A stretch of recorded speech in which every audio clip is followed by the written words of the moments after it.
perubahan struktur ekonomi dari sektor tradisional yang memiliki produktivitas rendah menuju ke sektor ekonomi dengan produktivitas yang lebih tinggi. Aspek penting lain dari transformasi struktural adalah dari sisi ketenaga kerjaan, bahwa pertumbuhan ekonomi melalui dua proses transformasi yang dapat dicapai melalui peningkatan produktivitas tenaga kerja di setiap sektor dan transfer tenaga dari sektor yang produktivitas tenaga kerjanya rendah ke sektor yang produktivitas tenaga kerjanya lebih tinggi.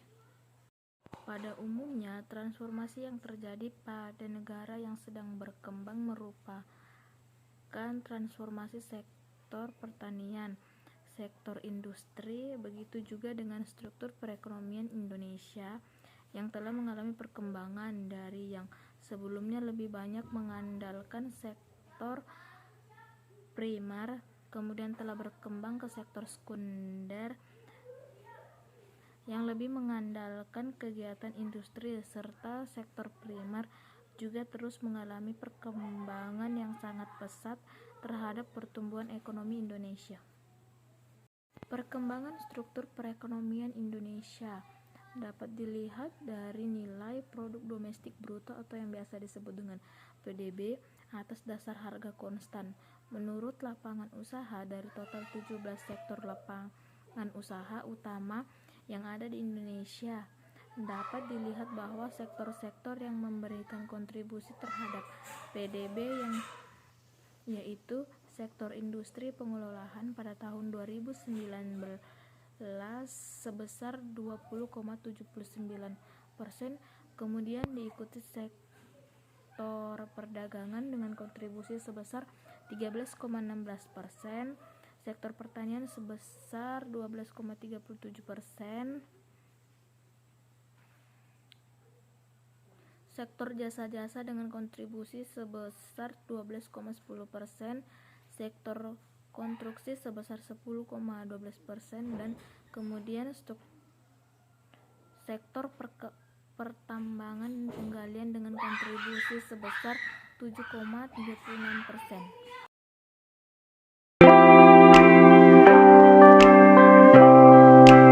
Strategi industrialisasi merupakan pandangan yang dianggap sebagai keniscayaan untuk memajukan proses pembangunan di suatu negara.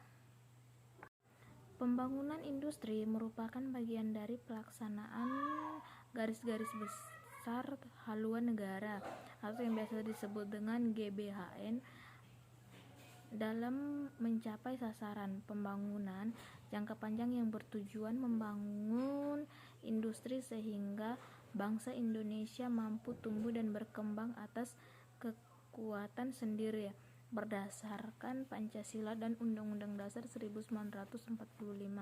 Menurut Departemen Perindustrian, industri nasional Indonesia dikelompokkan menjadi 3 kelompok dasar, yaitu 1. Industri dasar yang meliputi kelompok industri mesin dan logam dasar atau IMLD, dan kelompok kimia dasar atau IKD. Yang termasuk IMLD adalah industri mesin pertanian, elektronika, kereta api, pesawat terbang, kendaraan bermotor, besi, baja, aluminium, tembaga, dan sebagainya. Sedangkan yang termasuk IKD antara lain industri pengolahan kayu dan karet alam, industri pestisida, industri pupuk, industri semen, industri batu bara, dan lain sebagainya. Kedua, industri kecil yang meliputi antara lain industri pangan, industri sandang dan kulit, industri kimia dan bahan bangunan, industri galian bukan logam, dan industri logam.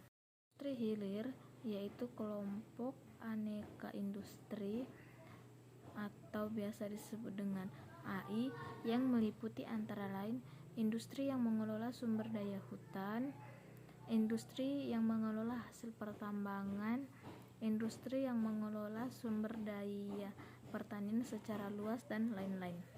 Keberagaman sektor industri di Indonesia telah menghadapkan para perencana ekonomi Indonesia pada suatu dilema.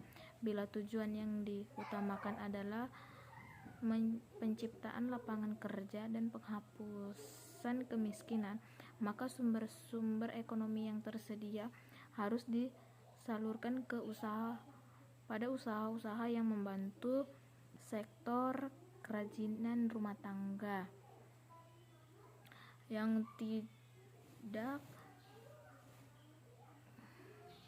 tidak produktif dan tidak banyak diketahui.